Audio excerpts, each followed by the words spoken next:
आप देख रहे हैं अंबर टाइम्स। लगभग 3 माह पहले आलोट में हुए बहुचर्चित खाद्य लूट कांड के फरियादी भगत राम यदू ने अपने ऑफिस के खाद्य गोदाम में ही फांसी लगाकर आत्महत्या कर ली। सूचना मिलने पर आलोट पुलिस मौके पर पहुंची। लाश को पीएम के लिए आलोट हॉस्पिटल लाया गया। आत्महत्या के कारणों का अभी पता नहीं चला है। पुलिस मामले की जांच में जुट गई है। मृतक आलोट के सरकारी खाद्य गोदाम में पदस्थ था। सूत्रों का कहना है कि मृतक सोमवार से अपने घर नहीं गया था, जिससे उसकी पत्नी भी परेशान थी। गोदाम में मंगलवार सुबह सबसे पहले आसपास के लोगों ने देखा और उसकी पत्नी और पुलिस को सूचना दी। मौके पर आलोट एसडीओपी सहित आलोट पुलिस थाना प्रभारी शिव मंगल सिंह सेंगर पहुंचे थे।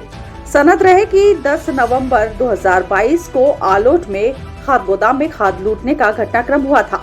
इस घटनाक्रम की पुलिस में रिपोर्ट भगत राम येदू ने ही की थी, जिसमें आलोट पुलिस ने आलोट के विधायक मनोज चावला, पूर्व जिला कांग्रेस कार्यकारी अध्यक्ष योगेंद्र सिंह जादौन सहित अन्य लोगों पर धारा 520/22 एवं 353, 332 तथा 392 में प्रकरण पंजीबद्ध कर विवेचना में लिया था। इसी प्रकरण के चलते कांग्रेसी विधायक मनोज चावला एवं कांग्रेसी नेता एवं एडवोकेट योगेंद्र जादौन फिलहाल इंदौर जेल में है। खबर है कि खाद्य लूट कांड में फरियादी रहे भगत राम यदू पर दबाव होने की भी बात सामने आ रही है। इस मामले में पुलिस कप्तान अभिषेक तिवारी ने बताया, में एक व्यक्ति ने आज फांसी लगा के आत्महत्या। क्या मामला है, कौन है वो व्यक्ति और किस मामले में वो फरियादी था? एक सूचना आज सुबह सुबह आलोट थाने में प्राप्त हुई थी कि भगत राम यदू नाम से व्यक्ति हैं जो कल रात से मिल नहीं रहे हैं। उनकी पत्नी ने सूचना दी थी और जब देखा गया तो उन्होंने बताया कि शायद जो गोडाउन है उसमें उन्होंने फांसी लगाई है। पुलिस तत्काल मौके पर पहुंची थी और गोदाम का दरवाज़ा जो है अंदर से बंद था, उसको पुलिस ने समक्ष पहचान के तोड़वाया गया और जब अंदर प्रवेश किया तो उसमें ये मृत अवस्था में फांसी के फंदे पर लटके हुए मिले हैं। इसमें जो फॉरेंसिक हमारे एक्सपर्ट्स रहते हैं उनके द्वारा भी पूरे घटनास्थल की जांच कराई गई है और पीएम भी कराया जा रहा है। दोनों रिपोर्ट्स के आधार पर आगे की चीज़ें दिखेंगी, लेकिन अभी जो वर्तमान में प्राइमा फेसी चीज़ें दिख रही हैं, सुसाइड उसमें लग रहा है। साथ ही साथ ये किन परिस्थितियों में इन्होंने सुसाइड किया या क्या इसमें कारण रहे हैं, उनकी जांच हम लोग अभी कर रहे हैं। जी सर, ये यदुराम कोई एक बड़े मामले में फरियादी भी था, कौन सा मामला था और वो कब हुआ था?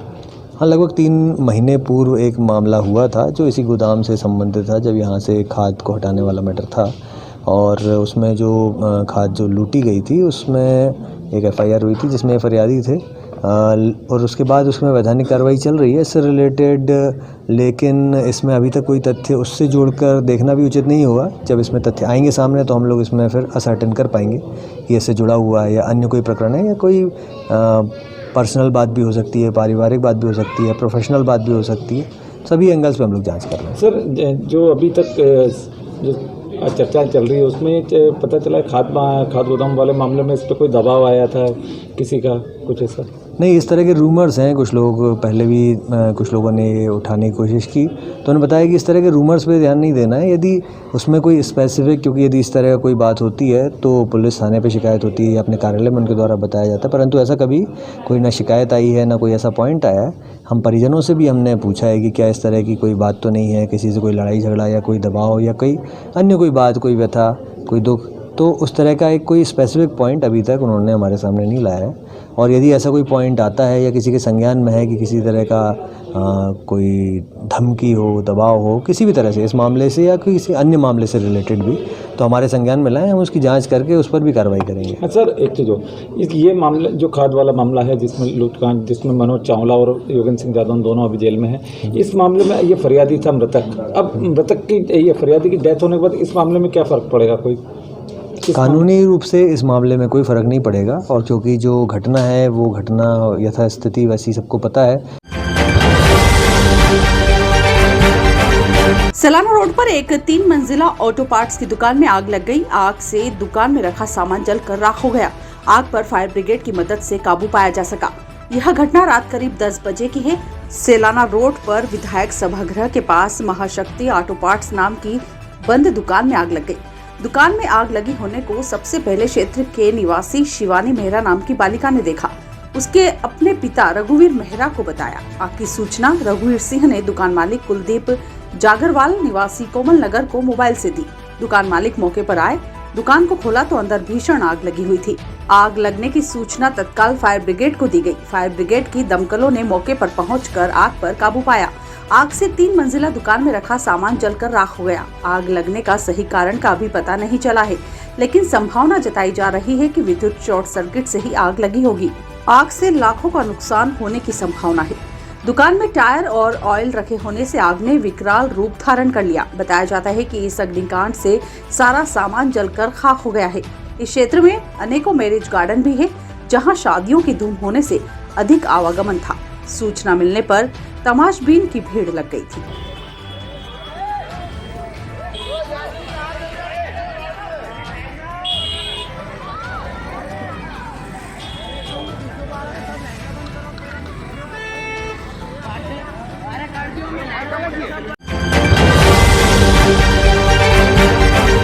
सीमेंट कंक्रीट की नई सड़क वाली डाट की पुल से होकर जाने वालों को अब अंडर वाटर सुरंग के सफर का एहसास होगा।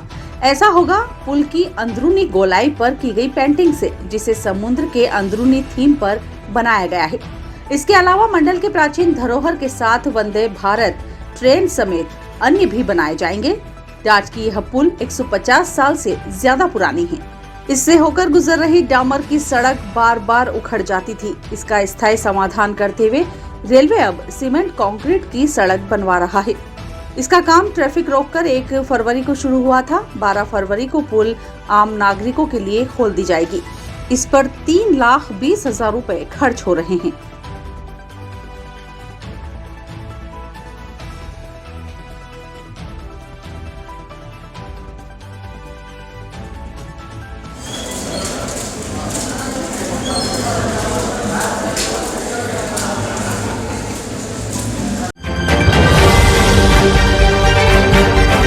पुराण मनीष जी आचार्य श्री कौशिक जी महाराज की संगीतमय भागवत कथा मंगलवार से शुरू हुई। बरबड़ स्थित विधायक सभागृह में दोपहर 12 से शाम 4 बजे तक भागवत कथा को सुनने के लिए जिले के अलावा अन्य राज्यों से भी बड़ी संख्या में श्रद्धालु पहुंच रहे हैं। मंगलवार सुबह बरबड़ हनुमान मंदिर से कथा स्थल विधायक सभागृह तक भागवत कथा की पोथी व महाराज जी की शोभा यात्रा निकाली गयी।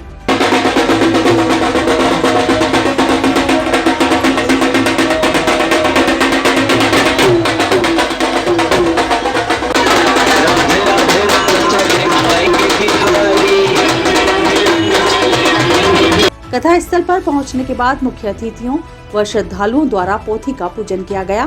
दोपहर 12 बजे से भागवत कथा शुरू हुई। कौशिक जी महाराज की गौशाला 21 एकड़ में पूर्णतः निर्मित है, जहां हजारों की संख्या में गौमाता स्वस्थ रूप से रहती हैं। 1 लाख गायों की गौशाला के संकल्प के लिए महाराज जी ने अन्न त्याग रखा है। वे केवल फलाहार व गोदुग्ध पर जीवन व्यतीत करते हैं। कथा के पहले दिन कौशिक जी महाराज ने कहा, शासकीय कला एवं विज्ञान महाविद्यालय में दूसरे साल में फेल होने वाले छात्रों ने सोमवार को मोर्चा खोल दिया। दरअसल छात्रों का कहना है कि दूसरे साल में फेल होने से दोबारा दूसरे साल की परीक्षा नहीं देने दी जा रही है, जो कि नियमों के भी खिलाफ है। छात्र सोमवार को प्राचार्य डॉक्टर YK मिश्रा के पास पहुंचे और समस्या बताई।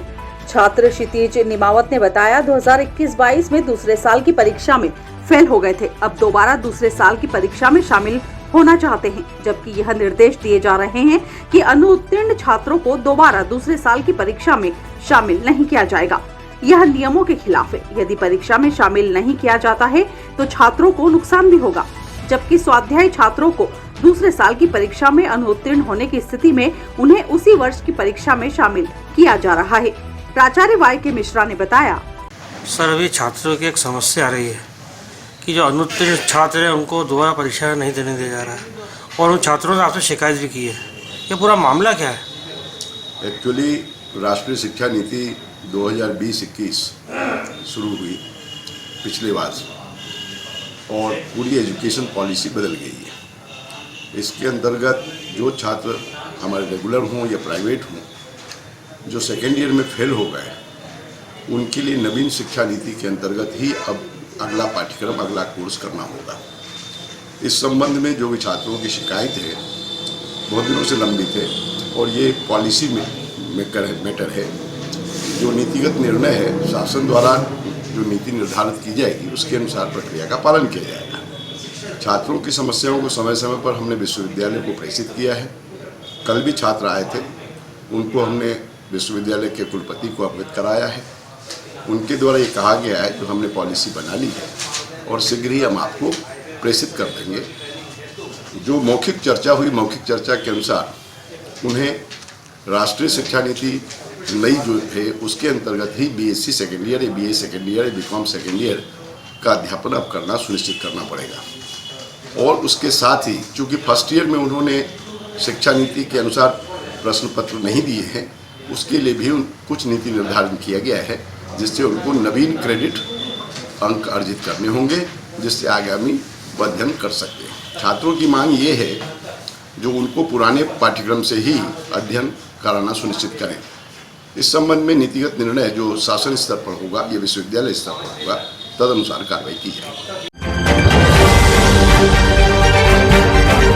डॉक्टर त्रिभुवन कुमार तिवारी की स्मृति में शिविर सेवा क्लिनिक एवं त्रिभुवन परामर्श केंद्र कस्तूरबा नगर पर संपन्न हुआ। शिविर मानव सेवा समिति ब्लड बैंक के सहयोग से आयोजित हुआ।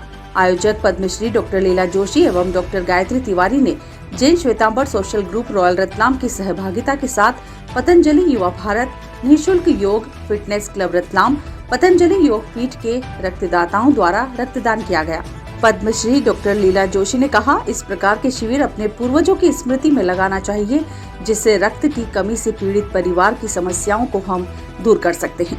शिविर में पूर्व ब्लड बैंक प्रभारी गोविंद काकानी एवं हर्षवर्धन मोड़क ने लोगों को रक्तदान के प्रति जागरूक करते हुए रक्तदान का महत्व बताते हुए 30 यूनिट रक्तदान करवाया।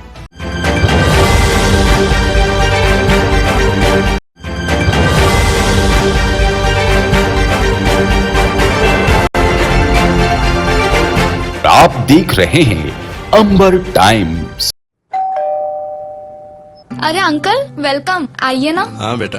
आइए भाई साहब, कैसे हैं? बस ठीक बैठिए। थोड़ा परेशान हूँ। अरे क्या परेशानी है? पिछले 25 दिनों से लोन के लिए घूम रहा हूँ। 25-30 हजार रूपए मेरे खर्च हो गए। कभी लीगल इशू, कभी सिविल रिजेक्ट, कभी वैल्यूएशन रिजेक्ट। 70,000 की सैलरी होने के बाद भी मुझे लोन नहीं मिला। चिंता न करें भाई साहब, आपने कॉर्पोरेट फाइनेंशियल सर्विसेज का नाम सुना है? हमारा तो बिना किसी परेशानी के परसों ही लोन सैंक्शन कराया है इन्होंने। चाहे होम लोन हो, मोर्टगेज लोन हो, कार लोन हो या ओडी लोन हो, किसी भी प्रकार का लोन हो, all over MP best service provider. Corporate financial services आपको आसानी से लोन प्रोवाइड करवाती है। सच में? जी हाँ, ये 108 बैंक्स और एनबीएफसी के पार्टनर्स हैं। अरे दीदी, हमें तो 2 दिन में ही लोन मिल गया था। अरे हाँ, 48 घंटे में लोन प्रोवाइड कराने की गारंटी भी इन्हीं की। अरे वाह, वैसे क्या नाम बताया आपने? Corporate financial services. चाहिए 5 लाख या 500 करोड़ का लोन, मिलेगा हर तरह का convenience at corporate financial services. अरे मैडम, आज मैं बहुत खुश हूँ। मेरा लोन तो 48 घंटे के पहले ही सैंक्शन हो गया क्या है। बात है, बधाई हो भाई साहब। अधिक जानकारी के लिए संपर्क करें। हमारा पता corporate financial services 21 Kothari market 232 Ratlam. Contact number 7773038880 074123562